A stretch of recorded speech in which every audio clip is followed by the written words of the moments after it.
Hi, everyone. So I'm Daniella, and I'm a part of the data policy, data program team at PLOS. And we just heard a little bit about different organizations and what we should be doing for data standards. But I wanted to talk a little bit about, from a publisher perspective, what we've seen in the last 2 years since updating our data policy.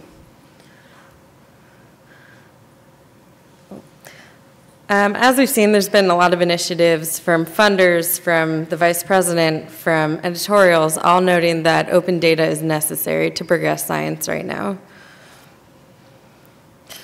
Data stability has become increasingly important as we've seen that there's been a bigger push for reproducibility and transparency in science.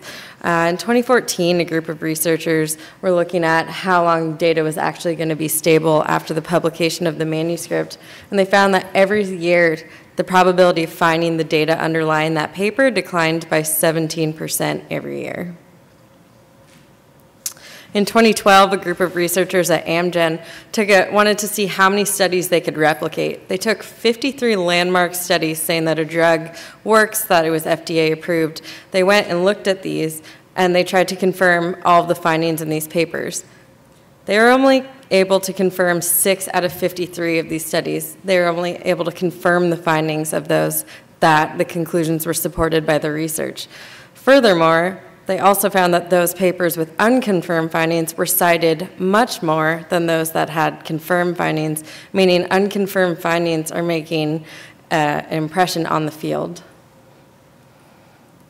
So with all this in mind, PLOS went ahead and updated our data policy in March of 2014. Previously, we did have a data policy that said that data needs to be available upon reasonable request. And we also required one standard, which was microarray and deep sequencing data, to be available in repositories such as GEO and other Miami-compliant repositories. But we wanted to extend this to all levels of data. So in March of 2014, we revised the data policy and said that all PLOS journals require all of the data underlying the findings to be publicly available by publication. By these data, we mean the underlying values behind summary statistics. So the values that are underlying all of the graphs, the figures, the summary stats, any conclusion that's presented in the paper. We note here that there's rare exception. Since we publish in all fields at PLOS, there is a lot of patient information or qualitative studies where we would not want to publish any identifying information. And in any legal or ethical restriction case, we do allow the data to be available upon request, as we wouldn't want these to be public.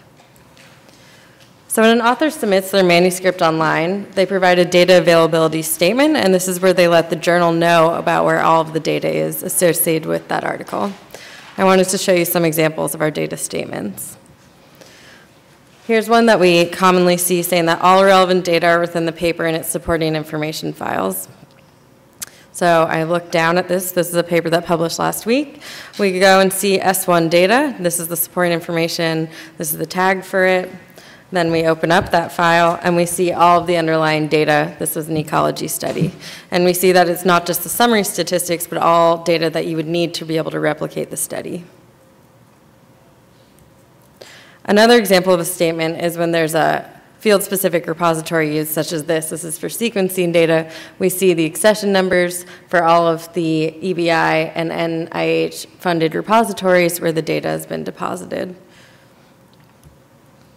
And another one we see is when data is available from a third party. So there are cases where people are retrieving their data from big databases, from federally funded sources, or from people that aren't the data owners themselves. And when this is the case, we just ask that the data be available from the data owners and that any researcher could obtain the data in the same way that the authors did to submit the paper. As you can see, this is an example here from the Danish sources.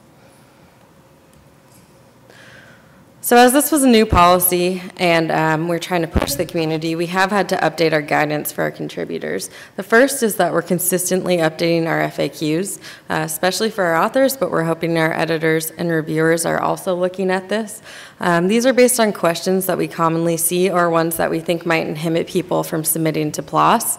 Last week, we just updated it to include another question about if the data is going to be submitted to the EMA or the FDA for approval, as because people have thought there was concerns between making that data available prior to it being accepted by the government. We also have a recommended repository list. This is based off R3 data that they previously talked about and other field standards, and we tried to break it up by all different fields in science to show that there are different ways of submitting your data to repositories that aren't just the big ones that we know about. I know we just mentioned Dryad and Figshare. We've also recently built an external data advisory group with an academic chair, Phil Boren at the NIH. We built this with 40 experts that were submitted by all PLOS journals, so they're academic editors that serve across all of our PLOS journals. And we wanted there to be a big variety in the fields represented. So we have everything from qualitative studies to computer science, fMRI, ecology, et cetera. And what we're working on is building field-specific standards that then can be adopted by each community, and then we can continue to work with the community to figure out what data is required for each type of paper, as we think this is a big pain point. And right now we're working on that for fMRI studies. So now that it's been 2 years, I wanted to share with you what the compliance has been throughout. We've received a lot of attention because of this, and I wanted to give examples of what we've actually seen. So we've published over 47,000 papers with a data statement since March of 2014 across all PLOS journals. This is a huge number, and I will go into the breakdown later, but we're happy to see that we are at least able to push the community to even make their data available. In all of these instances, authors did have to state to us that they were in compliance with our data policy before publishing up the paper. The majority of these are from PLOS One. Soon after we came out with the policy, a perspective came out in Nature called Free the Data, where they wanted to look at our compliance pre and post new policy. They found that we increased our data sharing from 12 to 40%. So this is not full compliance, and we are still not at full compliance, but this is a work in progress, and we will call this a success that we can drive the community to increase data sharing. As Tim Vine said, it's already better than it was. Any steps we can do to increase the amount of data sharing that we're seeing across published papers. So where are the data? I'm going to show you a bit of an audit that I did for PLOS One, so you can see the breakdown. Again, I noted that data can be public in a repository, we see it in supporting information, and then we allow it to be available upon request when there are restrictions. I did this between April to December of 2014, 2015 because the policy came out in March. And what we see is that it's gone up in the amount of papers that we've seen data in repositories, which is great. We're seeing that there's more field-specific repositories. Repositories are becoming more accessible. Authors are getting more familiar with depositing. We've also seen an increase in data upon request. We think this is because we've strengthened our internal checks to actually be communicating with every author in these instances to figure out exactly what those reasons are, why the data can't be public. I'm going to go into repositories now. We looked at our top repositories and wanted to see if the trends changed at all. We saw that there was a dramatic increase in Dryad and Figshare, which is great. All PLOS journals are integrated with Dryad, so we receive the reviewer URL during the review process, and then their permanent DOI we get at accept. And Figshare, we also have an increase because all of our supporting information files at PLOS are actually hosted by Figshare. And what I forgot to mention earlier is that our data statement that is published at the top of the paper there, it is machine readable in our API, which does help for pulling this and for people to mine our data, especially when it's in a supporting information file. It is people are trying to push the community to use repositories, but we are happy to share that still that data can be read in the supporting information file form. We do see a drop as the percentage of data in NCBI, and we found that actually some NCBI-hosted repositories, such as dbGaP for genotypes and phenotypes, curates their data only a couple times a year, and we do not want to hold up publications and not publish them because they don't have their accession numbers.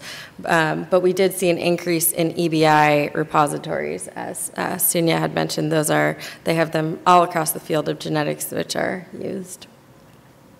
Does anyone have any questions before I? Great. So what do we do at PLOS One looking at these internal checks? At submission, our in-house editors are checking for unacceptable restrictions to access. This would be issues that we would actually reject the paper for. To note, we have only rejected about 2 papers a year because they cannot make their data available and thus do not abide by our publication criteria. At submission, we're really looking for these blatant ones that there would be any proprietary data or barrier to entry that we could not work with. During review, our editors and reviewers, we ask them to assess the underlying data. It is a publication criteria on PLOS One. It is in our reviewer form, asking to make sure that all the data is there, although we know that this is a big community push, and this is a point that I'll get into in a little bit. At this time, we also flag up any paper where they say the data can't be made public, and our internal staff are speaking with the corresponding author about all of these conditions. At accept, we check every accepted paper for their data statement to make sure that it's publishable, and we look at every single clinical supporting information file on clinical submissions to look for potentially identifying information. Post-publication, we're working with the authors and readers as needed, especially when there's data requests and our pre-policy papers when people are trying to access those data. So as you can imagine, there's been some challenges, and I wanted to go over what some of those have been and what we're doing to address them. Challenge number 1 is that the location of our underlying data is unconfirmed. What I mean by this is we have about 60% of papers that say that data are within the supporting information files. We're relying on our academic editors in the community and reviewers to be looking at this, but we actually don't know how much they can look at, how much they can verify, and this is tough because reviewers and editors may not actually know what is required for the field. This is why we built the external advisory board to come up with these field-specific requirements so that we can start tagging these as papers are coming in and work with the community to figure out what data is needed. But unfortunately, as this is a community effort on PLOS One, it's a bit tougher for us to be able to verify all of the data for each submission. That being said, on some of our smaller journals, PLOS Biology, PLOS Genetics, they really do look at all of these papers, look at the data, and verify that these data are associated. This is part of being on PLOS One. But we are hoping that the field standards and editorial board education will help, as well as strengthening our internal checks, looking for more things that we can raise author awareness of this so that they really know what we're looking for when they submit to us. The second challenge we see is patient identifying information. I noted this earlier that we check all papers that accept for this, but it is unfortunate to say we have seen about 200 cases where authors have given us identifying patient information, and we find it at accept. We do go back to the author whenever we see these. We go to the academic editor who handled it, and we go to the institution when their ethics statement says that their data was anonymized or if they did not have ethics approval. But we are really cautious of these because this can make a really bad impact on the field if they did release this information. So we are checking all the papers with the education, and we revised our reviewer form. I noted that it's a publication criteria. So we also noted to our reviewers to be looking for identifying information and flag this up to us, as we would not want to publish this. A third challenge we see, and the last that I'm going to go over today, is multi-institutional consortia studies. This actually reminds me of what Sunya was saying about physics papers where there's 4,000 plus authors on the paper. This is another instance of where we see multiple institutions, multiple countries working together to do large-scale cohort studies, but who actually owns the data? So this draws a line between the authors owning the data, it being third party, but there's really no restriction. There's no identifying patient information, there's no legal restrictions. The issue is that the authors can't make the data public because although they helped collect it, they don't necessarily own it. They're just part of a big group of thousands of people. We've also, the biggest issue that we've seen with these is that these groups require authorship for access to the data. We understand that credit is really important and that people are driven by this, but if people can't obtain the data unless they give authorship to the bit larger group when they're publishing it, that's not an acceptable restriction for us.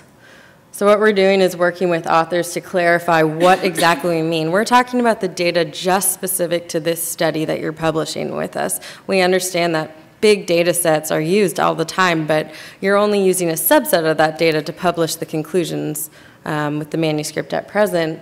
So we're working with them to figure out how they can make their data for that manuscript public and building a database internally of all of the consortia that we've seen so that we can not hold these papers up every time that we get them across the PLOS journals. We have only rejected one paper out of these. We've seen hundreds of consortia. People have been really into working with us and making their data available. And we also see this from a legal standpoint. There are different organizations like the MSF and parts of the European consortia out there that they want authorship because it's easier to look over identifying information, it's sensitive data, but really people are trying to work with us. In the meantime, it's still a challenge that we're trying to get over as the big push is to make data public and not just held in the hands of people because that may not be stable. How can we ensure that people will be available for requests 5, 10 years after publication? So some challenges we see from the community. For authors, it's concerns about scooping and patient privacy issues. A lot of people in the community are talking about the concerns for authors about scooping their data. How do they get credit? They didn't finish analyzing it, but they have to submit it to us. We do hear a lot from authors that they want to hold on to it. They're about to publish their PhD. They want to use this data for other studies, but we really actually haven't had any issues with having to reject these papers. To date, we have not had to reject a paper because authors simply don't want to share. We have only rejected because the authors cannot share or do not have their data. Patient privacy issues, again, that's where we work around trying to get a data access committee or ethics committee to be the holder of the data so that we really know that it's being watched after, it's HIPAA compliant, and that requests will be answered in coming years. For our editors and reviewers, it's inconsistent checking and unclear field standards. Reviewers may not actually know that PLOS has the data policy. We try to advertise it. We put it up on all of our static pages. It's in the review form, but even with our academic editors, we have over 6,000 on PLOS One, and it's hard to consistently address having them look at all the data for each study. We are working with our editorial community and all of our reviewers to try and promote this more, but of course this is a challenge that we face as it's really a community effort. I touched on the 3 specific challenges that we've seen on PLOS, but I wanted to go over a little bit of 3 general questions that we do see as a publisher in the community talking about open data right now. One of them being, how long should people store data? Ethics consent forms a lot say that data will be destroyed after 20 years. So even if it's with an ethics committee, how can we ensure that data from trials are still going to be available? How should data be licensed and attributed? Can data be copyrighted? How can data be cited? And how do we handle software and code? We know that there's GitHub, there's a lot of standards right now, but how do we make authors make their data, their software and code public if they want to be using it for other things? So these are questions that we're still continuing with the community. Force 11 is a group that we're working with, that we're a part of, that a lot of publishers are part of trying to figure out how we can answer these questions as a community to better our compliance of data policies. But of course, we've had successes, and I wanted to go a little bit into these to demonstrate really what we've seen 2 years into implementing an open data policy and why we consider this a success so far. Here's a quote from an academic editor saying that they thought it was a logical and reasonable requirement for us to get the data within the review process. We've seen more and more that academic editors and reviewers are writing into us, requesting the data during the review process, or we see in decision letters them giving revision decisions because they want to see all the data before accepting a paper. From an author, they said that this was their first time having to curate all of their data and the values, and they think that they could really see the value in this. We've also seen an increase of this, and authors really writing in for help before they even submit to PLOS, which is great. We've had repositories write to us and ask what they can do to change their terms to be compliant with us. We know that there's R3 data and all of these other initiatives out there right now, but we've seen them come directly to us and say, we want to be on your recommended repository list. What can we do? Should we be CC BY? What's your stability requirements? So that we can have authors submit to them. This was from the Mouse Phenome Archive. And we've seen a broader impact from we had someone let us know that a stats course online right now that's open talked about how to replicate data, and they found that it was available from the PLOS One website, and they used PLOS studies in their stats course to try and replicate data in papers, which is great. And we're happy to see it making this big of an impact. We've also seen retrospective data. This is from a pre-policy. This paper was published in 2011, and 2 weeks ago, the author went and uploaded their data to a repository and commented on the paper, and we've seen an increase in this as well, which is great that people are going back and archiving the data that they do have even before we did require this. And lastly, we've seen an increase in papers about data sharing. We're seeing perspectives, editorials, requirements per field, standard ideas, and incentives. And we're seeing these, we have over 100 published across all PLOS journals about data sharing. And we know that they're published all over in all of the publishers right now. And we're happy to see that people are even talking about it.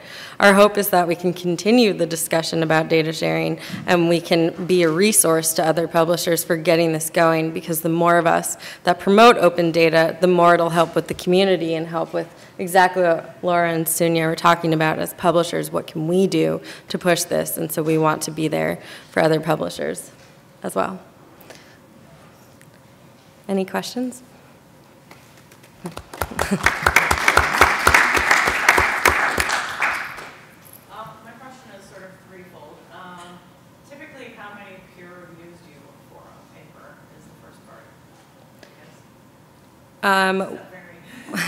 It definitely varies. It definitely varies. We ask that academic editors invite many reviewers, and we typically see a couple reviews at least per round. Now, do you expect all reviewers to know what to even look for as far as the data, or do you maybe expect maybe one to really be looking at that and others to look at other aspects of the paper? That's a great question. That's the issue at hand, is knowing what data is even required for that type of a paper. We do understand that a lot of reviewers may not know what that is, but we do see an increase now in the reviewer form with open text where the reviewer is actually talking about what data is needed for that paper and is a required question for reviewers to answer when submitting their review.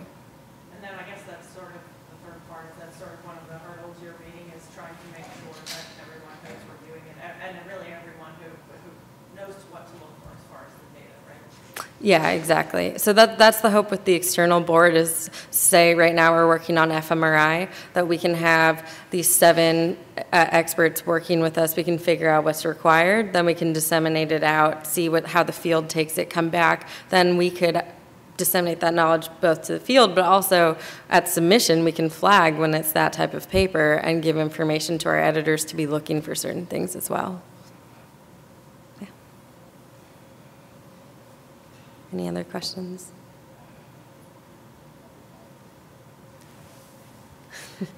As a publisher, what was, so just to be clear, both Daniella and I work on PLOS One, but I was not around when the PLOS One data policy was implemented. So for any of the publishers in the audience, can you talk a little bit about what it was like implementing this policy and how that's matured over time? And, give us some thoughts on what it was like on the ground. Sure. It was very difficult in the beginning. This was not well accepted in 2014. There were some data policies out there, but as soon as we published our big announcement of doing it, we had a lot of pushback from our academic editor community. We had pushback from other publishers on Reddit. There was a lot of information out there critiquing what we had done and what our big initiative was for it.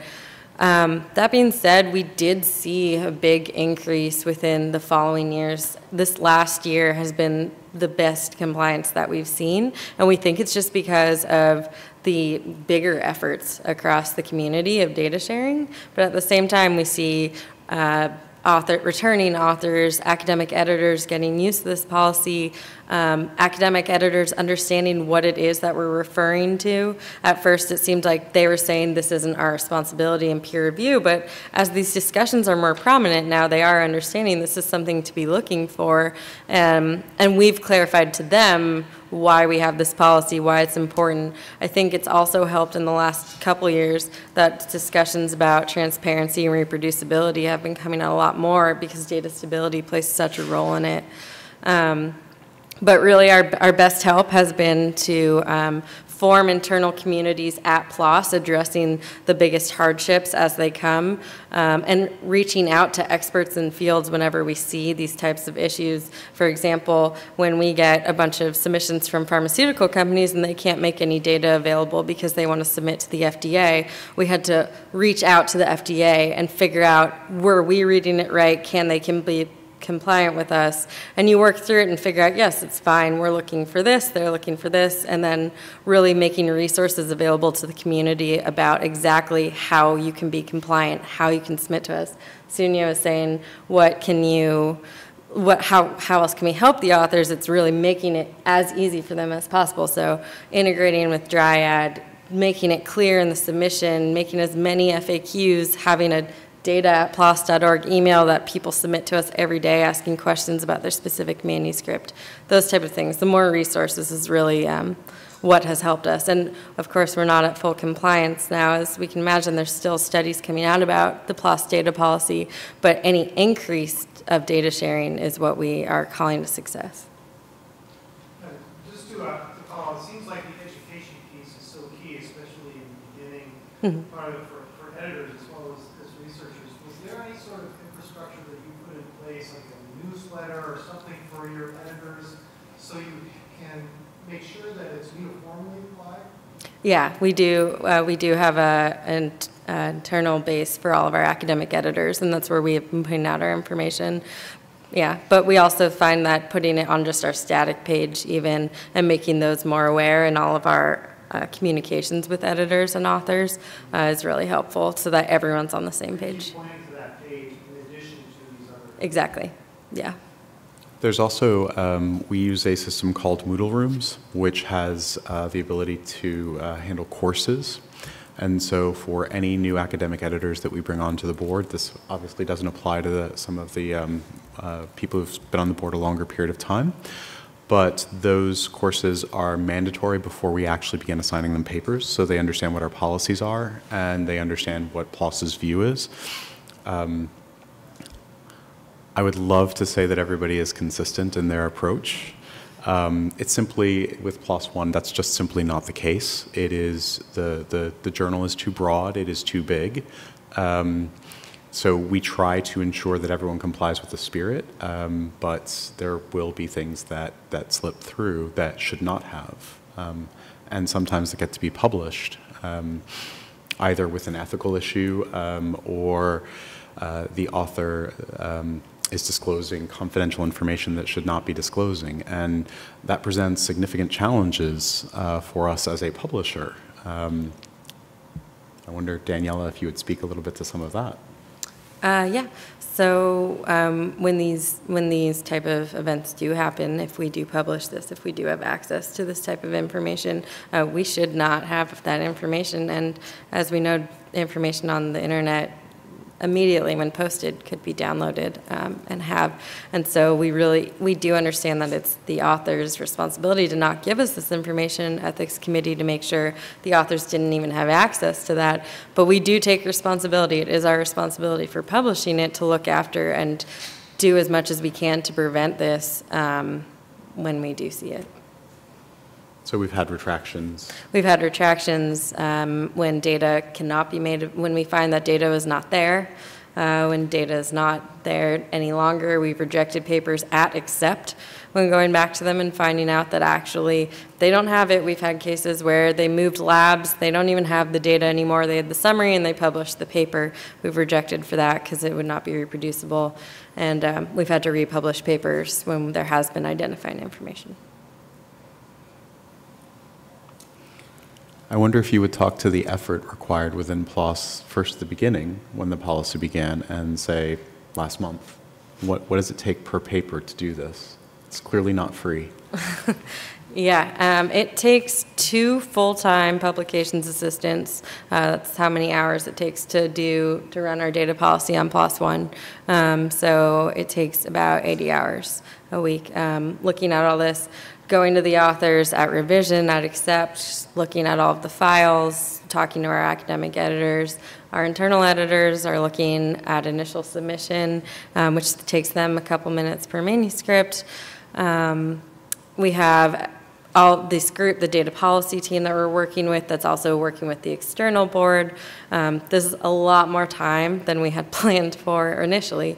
Initially, we really thought it was just going to be implementing another PLOS policy, and we realized we really had a resource for it, and we're continually changing and adding more resources to this as we figure out more and more things that we want to better or reduce or help make this raise compliance. So that's over 25,000 papers, about 2 FTEs, so a few hours per paper. Yep, yes. In total.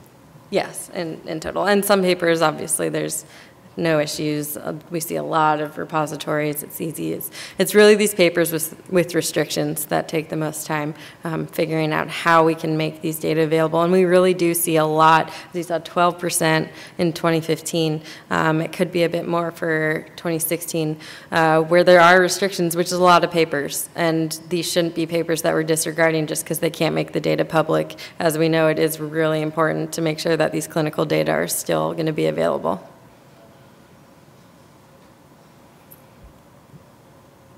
I'll ask one more question if anyone else doesn't have any questions. So what would you change about the implementation, knowing now, if you knew it then, what would you do differently? I would have resourced internally more, even down to your editorial assistants. And I would have gotten more buy-in from the bigger community for this, from our academic editor community, from working with other organizations that could have helped promote us in the beginning with it, but really getting a bigger, stronger buy-in than just going out and saying, PLOS has a new data policy, we hope you are into it. Which, yeah. But, so that's really what we've been working towards now, is working with as many groups as we can, being involved in all discussions to go back on what would have been better from the start. Okay, so that is the end of the presentations. We have about a half hour to go over questions either from the presentations themselves, or if any of the audience members are looking to start their own data policies or programs, or generally questions around data publishing. So turn it over to the audience now. I have one seated question from an audience member before that I'll ask. If I am paraphrasing this correctly, one of the questions that we face is, how do you enable the community? How do you provide the support services to the community to ensure that they're giving you what you need as a publisher? Do I have that correct? Yeah? And how do publishers get started with putting an infrastructure together to get this whole process started?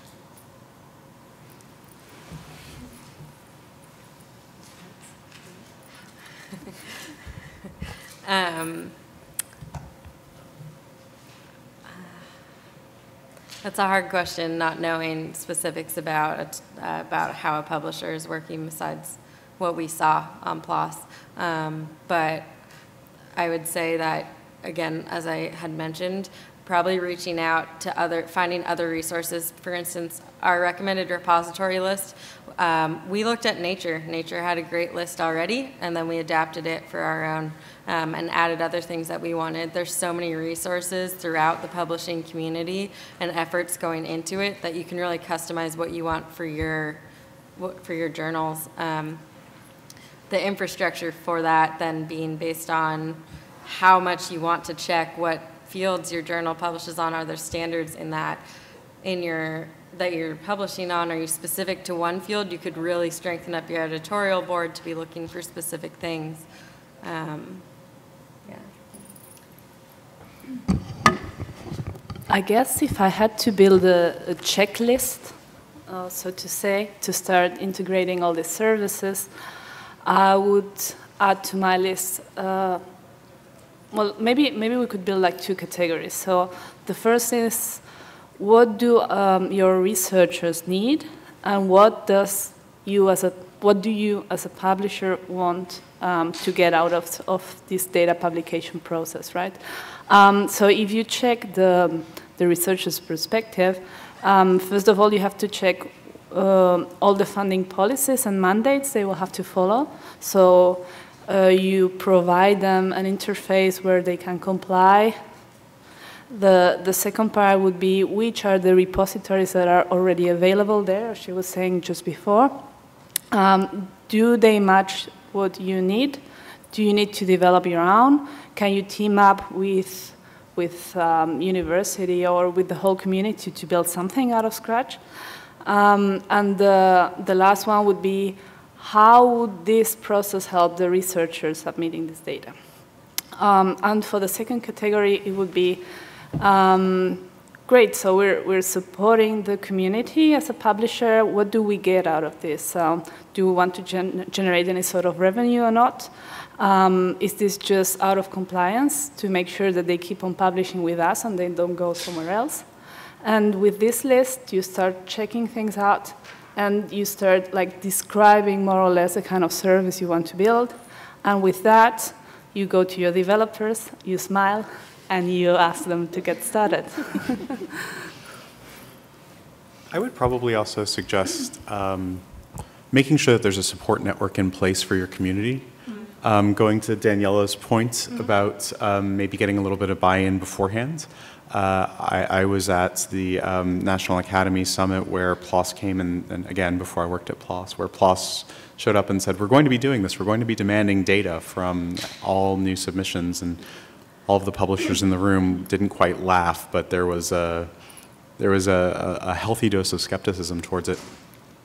And I think it would be good to understand, to Laura's point, what is the reason, what is the rationale for it? Is this because you're trying to be compliant within your community, but then getting the buy-in of your community and then the support services for your community?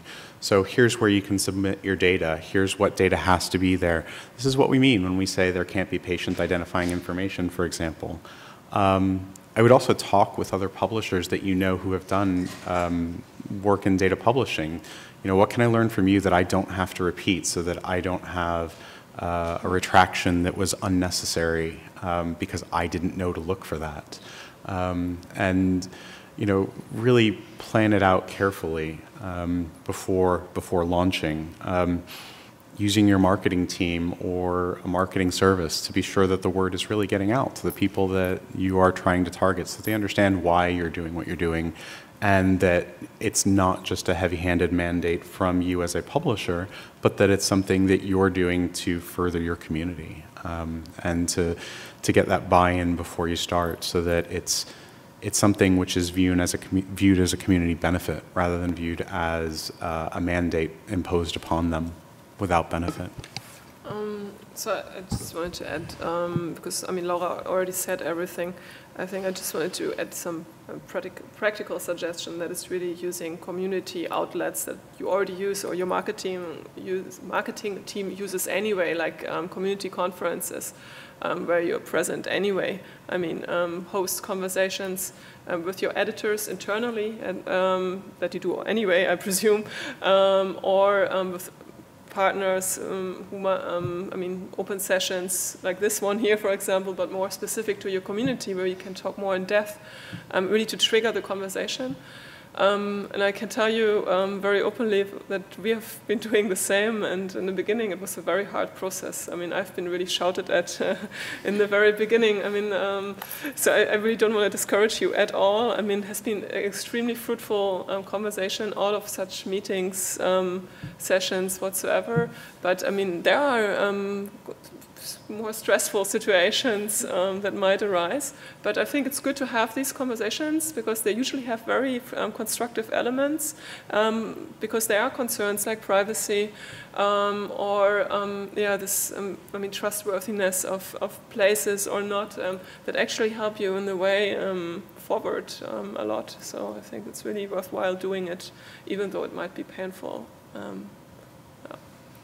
And so I guess the other thing I would also say, sorry, just a second, but it's the follow-up afterwards as well. So what happens when you implement the policy and it's not been followed? Do you have an ethical framework built? Are you prepared, for example, if somebody's published material with you which is fraudulent, to retract it and then to follow up with the university ethical board as necessary? Do you have those policies in place so that when something happens, and it will, but when something happens that you're properly prepared and that you are deliberate in your action? Okay, so a little bit related to what you said. This is for Daniella. Two-part question. One, why did you choose to do mandatory right at the beginning instead of voluntary, which most publishers are doing voluntary? Should I go on that? That'd be Sorry, helpful. I couldn't hear. Yeah, that would be really helpful. Thank you. Two-part question. One part is, why did you choose to jump immediately to mandatory instead of starting with voluntary, which is what most publishers seem to be doing? Second part is, I mean, there has been a bit of a drop-off in publication, not huge, but some drop-off in publication in PLOS One since 2013. There can be a lot of factors for that, and I'm sure there are a lot of factors, but including competition. Do you think this policy has contributed to that? I'll answer the second part first and then go back to the first one. We have no evidence to believe that our submission rate has been affected at all by the PLOS data policy. I'm sorry, the first part I couldn't hear. Did the word? Mandatory, not voluntary? Why mandatory instead of voluntary compliance with the data policy? It was voluntary before. So before it was that data needed to be available upon reasonable request, but microarrays were required, and we found that no one really wanted to provide that information, and we believe that our mission at PLOS is open science, reproducibility, making science accessible, and for that reason we wanted to go full mandatory. That data is required. And knowing that the compliance rate would not be immediately 100%, we believed it really stand in line with our mission. We did not want to make it a voluntary requirement for submitting to PLOS, and that being said, we do not believe that it has affected our submission rates. So can I ask a question of the audience then? How many of you have voluntary data policies for submission data? And for those of you that have that, what sort of compliance rate do you have, percentage-wise, roughly? Does anyone know?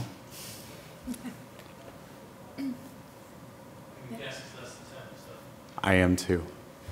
I think that's probably the best answer, to be honest, is that oftentimes people don't, change is hard. This is hearsay, so I don't know for sure, but I heard that EMBO, they have a voluntary policy, their compliance rate is apparently quite high. And I would also say that by having other publishers force it, I think then begins a change in a community.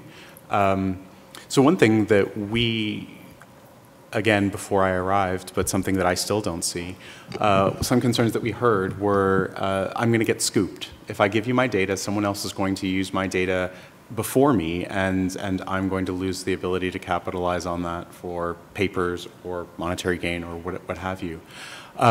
We have seen absolutely zero evidence of that. It has never happened. And so I guess part of what the mandatory policy did for us was to show the rest of the community that in fact that doesn't really happen, that it's kind of a boogeyman, and also what kind of data needs to be submitted. Some people believe that all the raw data, and so yeah, I think it would be interesting to talk about CERN and this, that my raw data should be submitted as part of my paper. That's the last thing we want. We don't want the raw data. We want the data that supports your conclusions, and that's it. And I think once people realize that it's not your entire corpus, it's not your entire data set, it is simply the data that you used as the basis of the conclusion for your paper, that it becomes clear that there's not nearly as much of a threat as having that transparency. It's right. It's fair. At the beginning, I think when you first did it, I certainly found it quite hard to work out what one was actually supposed to put in. It was not very clear. And it's still evolving, and I think that's important to say too. I just wanted to make a guess. I really, it's just a guess, because you said this AMBL compliance is so high. Yeah.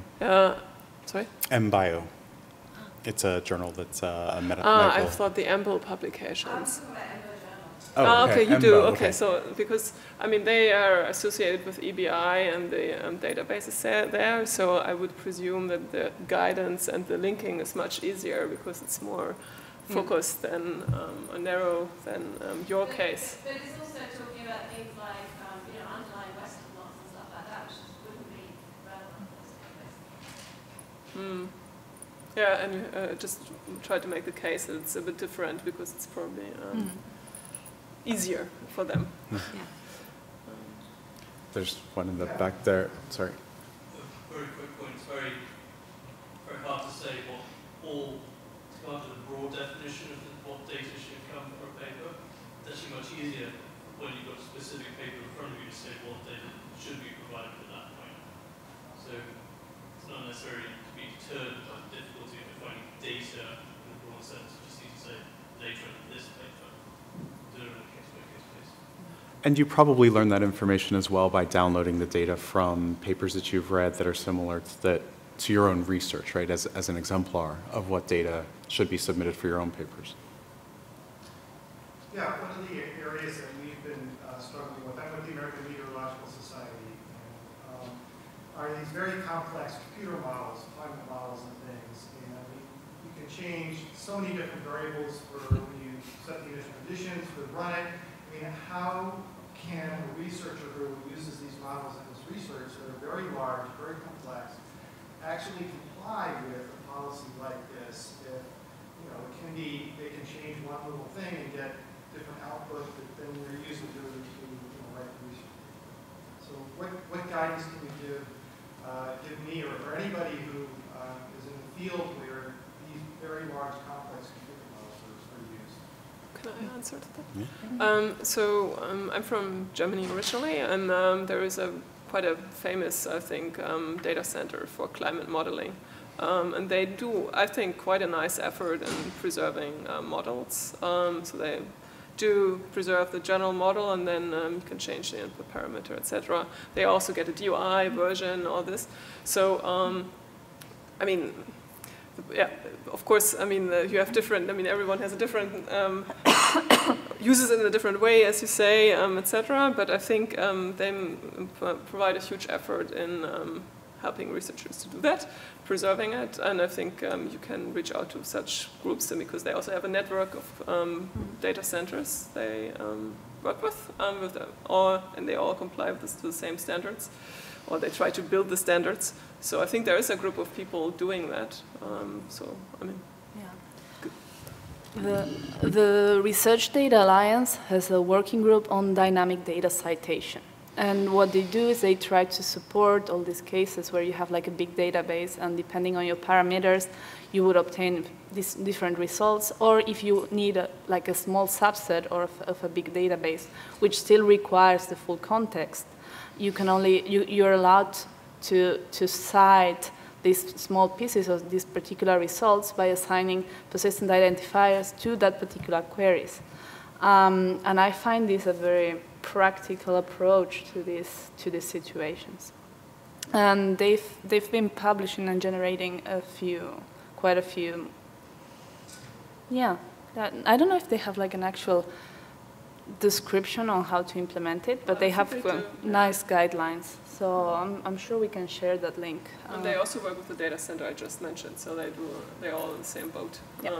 That would be much appreciated. I know we're moving in that direction you know, as a policy to make sure we're using these persistent identifiers for these versions of things. So that'll be yeah. And pitching a little bit here. So next month we'll have a webinar with them about dynamic data citations. So we will be surely tweeting and commenting about this and how to join it. So one other thing I would suggest, coming from a society, I used to work with the American Astronomical Society, and from their perspective, they viewed it as the society's mission to educate their editors-in-chief and to educate their own community in terms of what were best practices for maintaining data and having, in the same way that you talk about being able to have, for lack of a better term, configuration files to describe how to process a model, but doing the same thing for data which was presented for the paper. So you have to give me all of the parameters. And so they viewed it as their own position, as their own mission, to then educate the community on it's not sufficient to simply give us your data. You also have to tell us what software you used, what version you used. You also have to tell us what type of operating system. It can get very complicated based on what individual field, but it was their view that it was more important for them as a society that looked after a very specific area to take a leadership role in their own area. So they worked a little bit with Dryad, they've worked with other data repositories as well, but at the end of the day thought it was more important for them to articulate the broader principles and have those applied throughout their journals, rather than, for example, building a repository or saying, you know, just figure it out on your own. Yeah, and that's what I want to try to say. I mean, that it's not needed. I mean, because there's already some lessons learned, because they've been doing it for 20 years, I think, right from the start. So using, I mean, best practices as from the data citation working group, and so yeah, I think there's stuff out there that can help. Yeah, I think it's just propagating that. Exactly. That's the missing link. Yeah. Working on. Marketing. Always, yeah.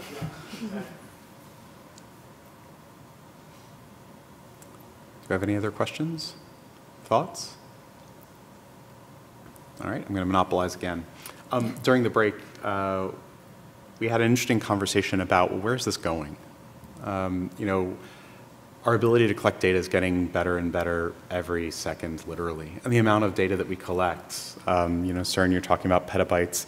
You're talking about economic data and how, you know, old economic data could be held on pieces of paper. We're talking like probably megabytes worth of data when you digitize it. Whereas now, the level of detail, the amount of data that we could collect could be easily petabytes, terabytes, and, you know, eventually exabytes. I know in astronomy, for example, there's a satellite going up, hopefully, in about 1.5 years, that its throughput literally is exabytes per day. How do you even move that much data? But then what do you do with it? Do you keep it?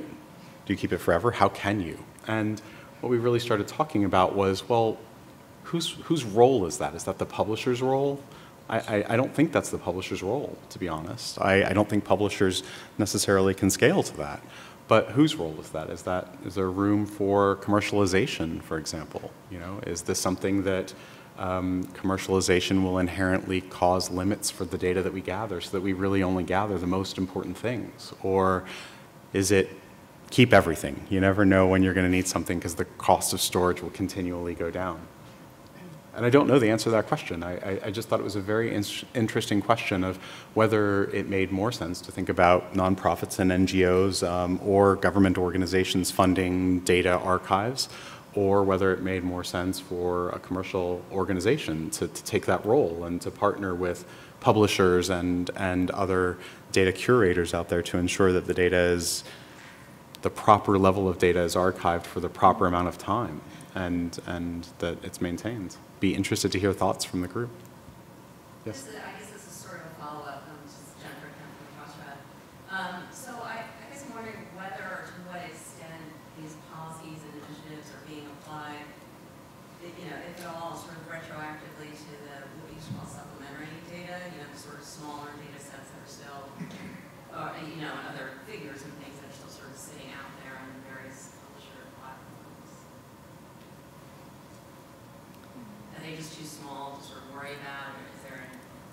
I think, so again, going from my AAS experience, we started accepting, they were called machine-readable tables, and then converted those to XML files probably around 2001 or 2002.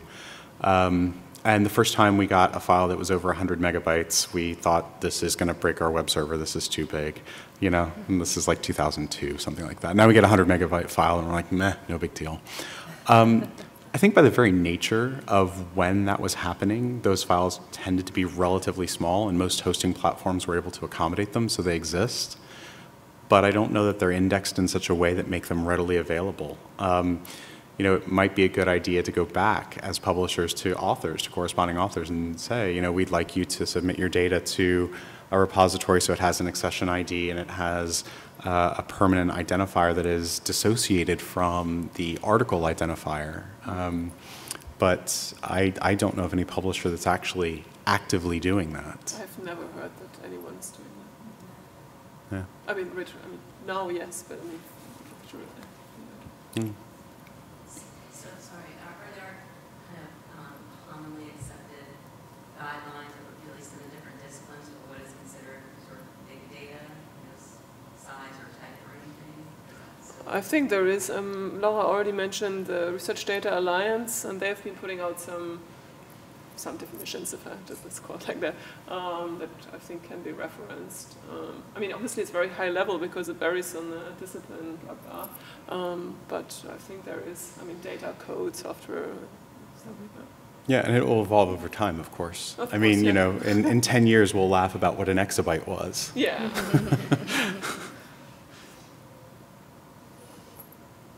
I'm interested in hearing the PLOS policy was for everything, right? Mm-hmm. Okay, so I guess I'm interested in terms of smaller societies or smaller publishers who also manage other journals. Did you do an analysis of journal by journal breakdown to see what the compliance was, how much data was being shared to, I guess in terms of dialing it back to these smaller societies or publishers, if you don't have the resources, you have to sort of pick and choose how you want to apply the implementation. So what did you learn from doing it at PLOS that might help another publisher? Sure. So yeah, we have looked journal by journal. As you may know, PLOS Biology is much, much smaller than PLOS One. PLOS Biology goes through every single paper, and they really check all of the data. Their compliance rate is much higher than PLOS One's because the sheer amount of papers that they may publish, from thousands to under 100 in a month.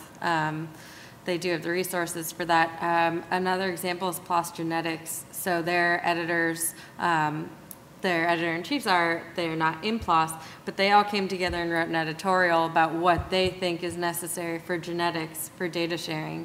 And they were able to disseminate it to their editorial community. And they've seen a massive compliance now from their editors checking for this data during the peer review process.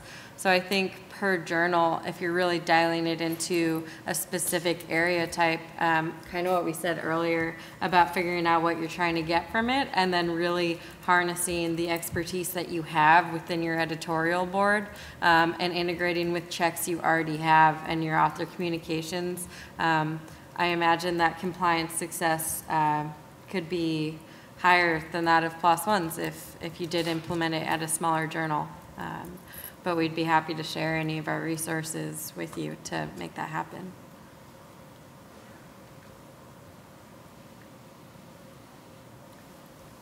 Okay, well, thank you all for attending, and final round of applause for our panelists. Thank you very much.